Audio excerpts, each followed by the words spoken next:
بسم اللہ الرحمن الرحیم۔ حضرت ابو ہریرہ رضی اللہ تعالیٰ عنہ سے روایت ہے کہ رسول اللہ صلی اللہ علیہ وسلم نے فرمایا، جو بندہ دل کے اخلاص سے کہے لا الہ الا اللہ، اس کے لیے لازماً آسمانوں کے دروازے کھل جائیں گے، یہاں تک کہ وہ کلمہ عرش الہی تک پہنچے گا، بشرطے کہ وہ آدمی کبیرہ گناہوں سے بچتا رہے۔ تشریح: اس حدیث میں کلمہ لا الہ الا اللہ کی ایک خاص فضیلت خصوصیت یہ بیان کی گئی ہے کہ اگر اخلاص سے یہ کلمہ کہا جائے اور اللہ سے دور کرنے والے بڑے گناہوں سے بچنے کا اہتمام کیا جائے تو یہ کلمہ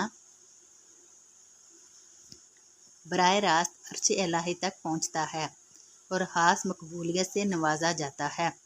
اور ترمذی ہی کی ایک دوسری حدیث میں ہے، کلمہ لا الہ الا اللہ کے اور اللہ کے درمیان کوئی حجاب نہیں، یہ کلمہ سیدھا اللہ کے پاس پہنچتا ہے۔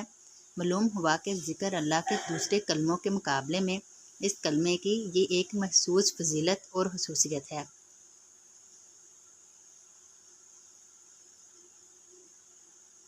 حضرت ابو موسیٰ اشعری رضی اللہ تعالیٰ عنہ سے روایت ہے کہ رسول اللہ صلی اللہ علیہ وسلم نے مجھ سے ایک دن فرمایا، میں تمہیں وہ کلمہ بتاؤں جو جنت کے خزانوں میں سے ہے؟